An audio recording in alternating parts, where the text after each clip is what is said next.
All right. Hi, everyone. Thanks for checking out today's Multiphonic-a-Day video. Today is Friday, April 24th, 2020.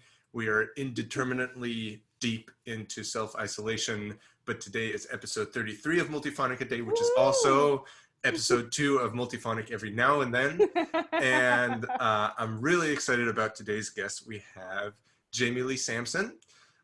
Jamie is a jack of many trades. She wears many hats. She's a composer, a bassoonist, a professor at SUNY Fredonia, and she's also the author of a book that I've showed in at least one of the prior videos, which is Contemporary Techniques for Bassoon Volume 1, Multiphonics, which came out, what, 5 years ago now? 4 years ago? 6 now. 6 years ago now. It was in 2014, so it's now up to, it's 6 years old, yep. Wow, that's crazy. So in any case, I'll post a link to that book below, and also to an amazing resource of multiphonic recordings that Jamie has online that I urge all composers and bassoonists to check out for sure. So Jamie, thank you so much for doing this today. Absolutely. And, welcome. Thanks. So, yeah, can you just talk a little bit briefly about your own experience with bassoon multiphonics, maybe from your angles as both a performer and composer and author? Yeah, absolutely. This is a pretty well-worn story where you and I are concerned. I think I've told you this a couple of times, but I'm happy to share with everybody else too. You know, when I sat down to start writing Contemporary Techniques for the Bassoon, it was really not meant to be a book for all the people. It was supposed to be an exercise in finding out which multiphonics worked best on my bassoon at the time, and then, you know, subsequent bassoons. This is my second bassoon. And what started as just collecting and testing on my own turned into a 7-year project, testing across 20 different bassoons. And it was, you know, I probably bit off more than I could chew, but that's normal for my life. So I think I really started, if like we go back to the beginning, somebody handed me a Gubitolina recording. I think it was the Duo Sonata. And I was like, what is this weirdness? I love it. How do I do it? Yeah. And the resources were just, somebody sent me right to the Bartolozzi. Like, there was stuff that had been written since, but they were like, oh, well, if you want to know about this, go look at this thing from the like late 50s, early 60s. Right, yeah. In Italian, and check it out. And I was like, okay, cool. And I did, and I struggled, and I was writing a bassoon solo at the time, still one of my only solo bassoon pieces, Frozen Landscape, and I was trying to incorporate them, but I was just a little bit at a loss of how and what to do. And so this big collection project started, and testing started, and then the more I worked on it, the more I realized that I was getting requests on a regular basis to like publish it when you're done. And I didn't really feel comfortable doing that if I had just tested with my own instrument. So that started a multi-year project of collecting and testing. And one of my favorite parts was at the very end, you know, all of the easiest multiphonics. I sat down with my student who was in 6th grade at the time, with 100 bassoon multiphonic fingerings for 3 hours, and I was just like, all right, Betsy, if you can't play this, it gets kicked out of the easiest group. And she was so on board. It was phenomenal. And of course now she's a college student, and I barely recognize her. Yeah, that's amazing. And that's something that I just want to bring up, because I mean, I've talked a little bit about variability between different reeds, and, you know, manipulating embouchure and slight changes in fingering for some of these different multiphonics that I've shown. But I think it's also really important to raise the issue that different bassoons have very different responses to a lot of these different things. So, you know, I've seen both within the book and then kind of behind the scenes, you gave me a little peek into some of the testing data that you have. But can you just talk about how widely varied the response from different kinds of bassoons was? Yeah, I mean, okay, so this instrument that I have here is a Lang bassoon. Yep, we're not going to knock out the fan. Here we go. And I used to play on a Fox, and I've switched to this. It's essentially a Heckel. Lang just stole some parts and took them home and used the Heckle designs to build his own instruments on the side. That's what I've been told. There's multiple resources that conflict, but I trust my instrument broker. So this instrument is 120 years old. It was built in 1896 to 1898, somewhere in that range. Tone hole placement has changed. Right. And the wood has changed, the short bore, the long bore, and there are instruments this age that are still being played, not just by hobbyists, but by professional musicians and orchestras. Absolutely. Yeah. So when you're trying to talk about, reed variability, I think we all understand that intrinsically, like one reed to the next. I mean, this reed that I'm playing on today was terrible about a month ago, and then it stopped being March, and it's okay now. Right. It's especially okay for my purposes, playing for no one. But if you extend that, part of the reason that bell bassoons are just so phenomenal is that his dissertation research was on all of the tone hole placements and short bore and long bore differences and what they actually do acoustically. So his instruments are designed differently and kind of bring out all of the best in our instruments. Right. But we still play on Foxes. We still play on 120-year-old Heckle mistresses. We still play on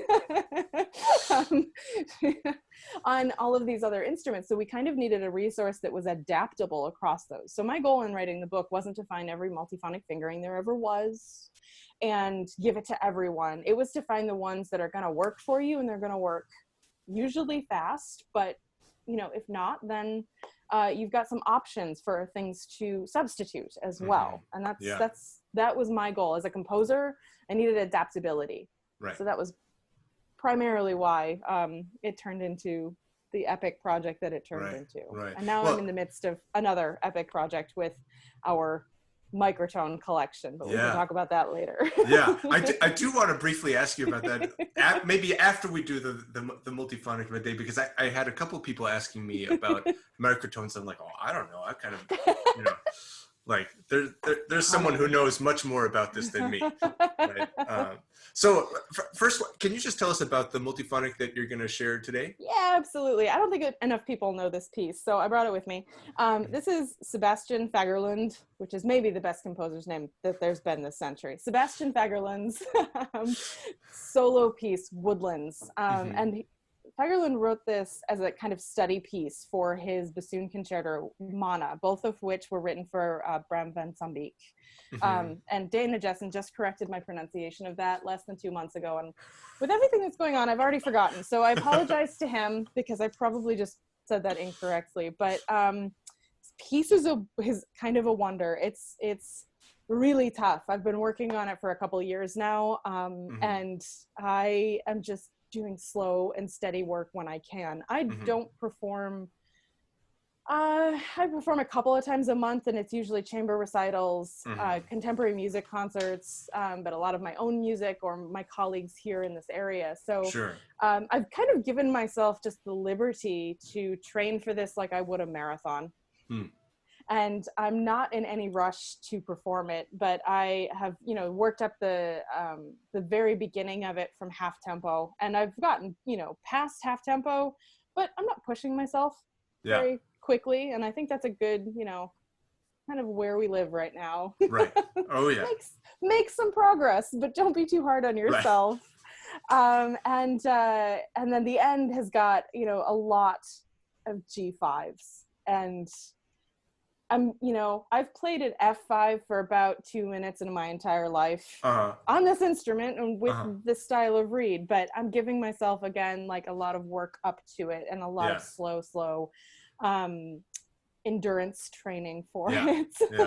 And just for people who don't know, the G5, so that's the G above the treble clef staff. Sits on the top of the treble clef staff. Right. So that's kind of the highest note within the politely acceptable orchestral repertoire, right? That the Ligeti violin concerto has that note in it. There are a couple of other pieces, and usually, unless you have some kind of a magic fingering that I don't know about, it requires placing the teeth on the reed. Which some bassonists hate. searching for that magical fingering. Like Right. if someone comes up with a magical G5 fingering that doesn't require teeth on the reed, please call Ben, please call me, please like urgently get in touch with us, because none of us want to do that. Yeah. There's a really, kind of fantastic bunch of research that Barry Stees, the second bassoonist for Cleveland Orchestra, has been doing on the elasticity of reeds. We play them, and we play them pretty hard, and they always kind of rebound, but they never rebound back to 100%. Right. And they eventually die when they stop rebounding to an acceptable level. Right. And I feel like teeth on the reed just pushes them to die a little bit faster. I don't have any research to back that up, but that's kind of my feeling on it. So I'm very, kind of judicious about when I do this. Yeah. I'd actually love to learn the concerto and play that instead of the solo on a regular basis, because he does not include the G5s in the concerto. A lot of the thematic content is the same. A lot of passages are just the same, but not the whole passage at the end with the G5s. I think he gives that to another section of the orchestra, or it's changed slightly. Yeah. I don't know. It's kind of a fantastic study. Not many composers do, two different versions of essentially the same piece. Right. Or if we do it like once in our lives. I have 3 different versions of my piece, The Body Electric. For solo soprano. One is for Amanda DeBoer Bartlett to sing solo, one is for Quint's Contemporary Vocal Ensemble to sing together, and then one was with soprano and orchestra. And miraculously, and this is really abnormal, they all got performed. Like once or twice for the quartet and the concerto, but still, they got it. Yeah. Well, and that's kind of the dream, right? Getting that much mileage out of the same material. Right. Yeah. God, yeah. So, yeah. Anyways, yeah. So this multiphonic that I want to bring to you today has got an F sharp bass, low F sharp. So that would be what, F sharp 2 below the bass clef staff, with the low B flat key added.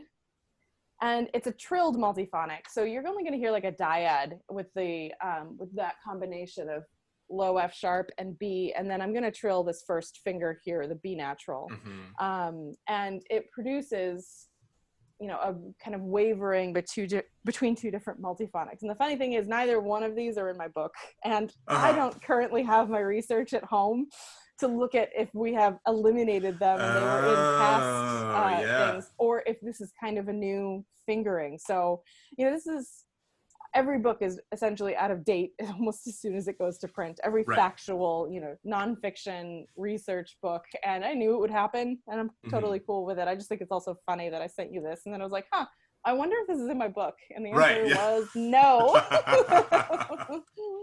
Oh man. So anyways, let's attack this beast. Yeah.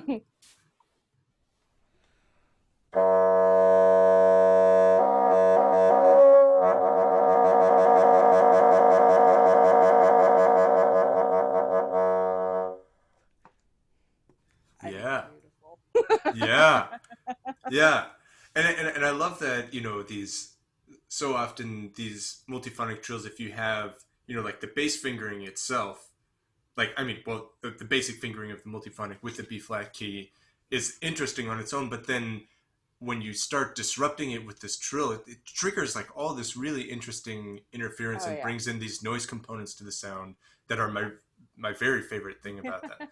And there were so many pitches in every multiphonic when we were doing the analysis that we had to like put a really hard limit on what we were hearing decibel level and say, like there's the loudest range, the medium range, and the quietest range was still really loud. But there's like 45 pitches that sometimes sound within a multiphonic, and it's just we had to draw a line. I had 5 interns working around the clock on analysis, and we were doing a spectral analysis in I think it was program Amadeus, and they came back to me the first week and they were like, well, here's the 102 and this one, and I was like, all right, whoa, what?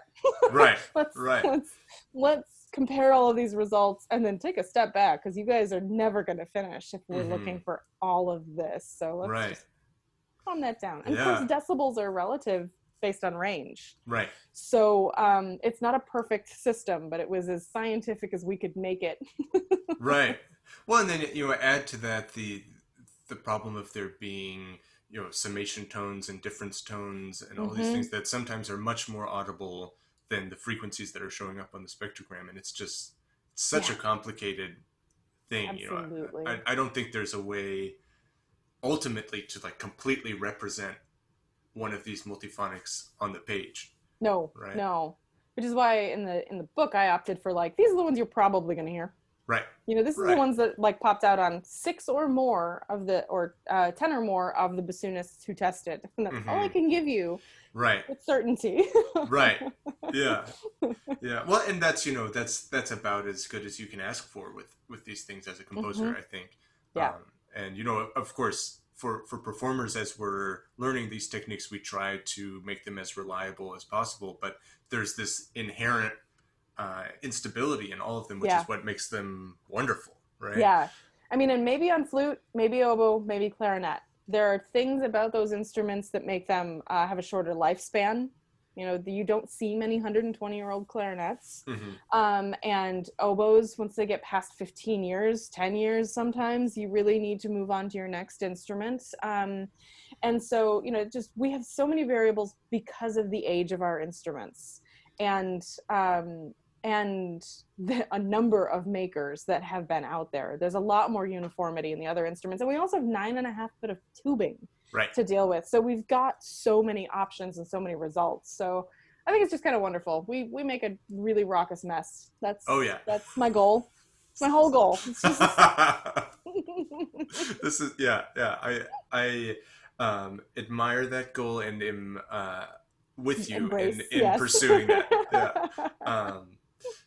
So awesome. Yeah. Thank you for sharing that. This is actually not a piece that I didn't know of it at all before you told me about it a couple of months ago. And so I'm excited to check it out and explore it, especially, I'm always eager to find new multiphonic possibilities and new pieces that I'm working on. And great. So can you just give a brief teaser overview of the, microtone book, and maybe just kind of like a generalization about how you think about microtones on the bassoon? Yeah. So a bit of an update, because we've been working on this for years. I think you were one of the first people who received a test packet from me and then like shot it right back to me. I was like, oh my God, yay. Oh, I had a great time. I am still waiting on a few test packets, which is why it's still kind of hanging out. I know we're shaking a little finger, but it's okay. Busy lives. We totally understand. We still need the depth of the testing. So I have been really, patient. I did, as soon as everything went into shutdown, though, I was like, hey, this would be a great time to finish test packets. I love you all. But yeah, so it's, this is also, an area where our variables are causing a lot of disruption in the research, but there are still trends that I've seen so far with what we've received back. And my goal for this brought me back to math class.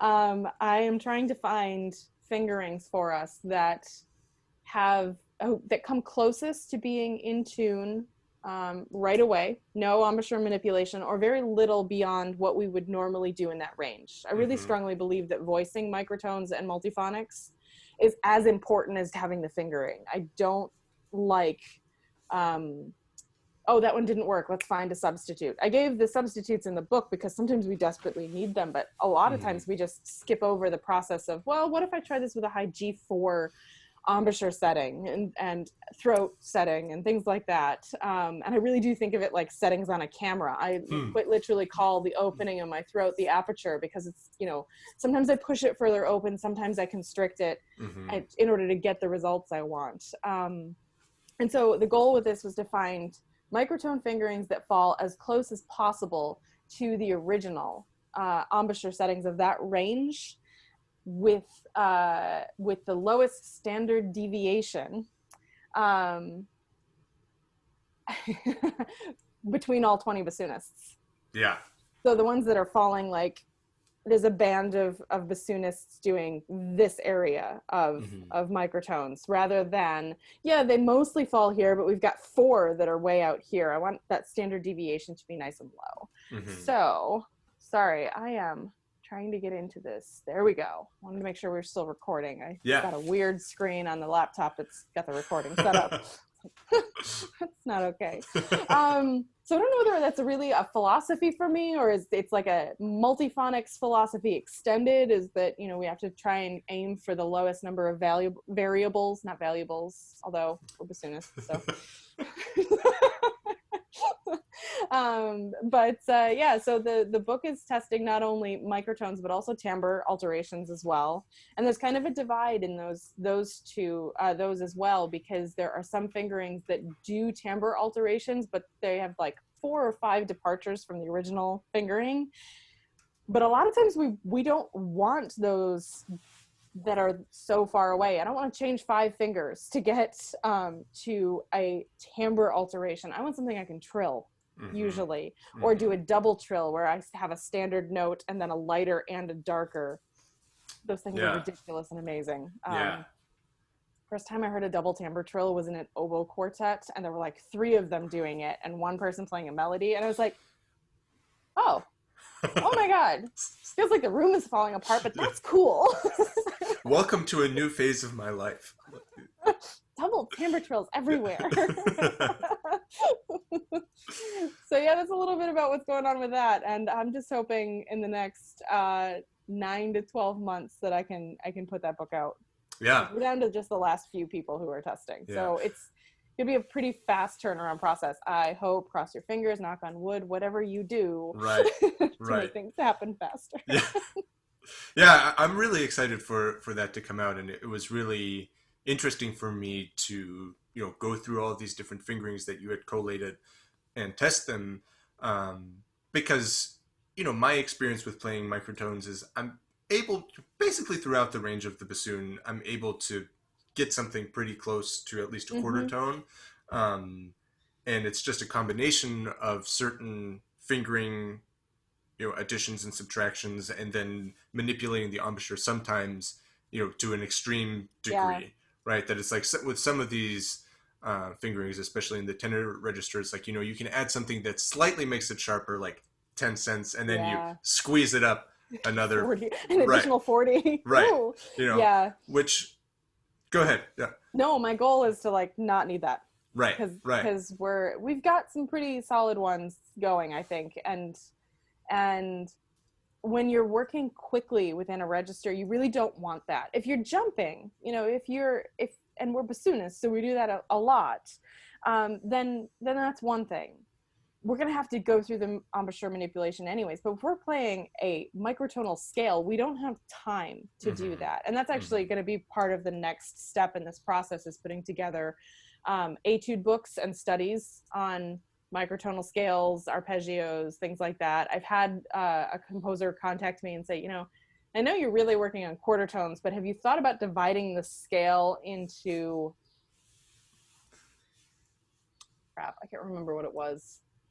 He's working on a mode of microtones that I was just like, yeah.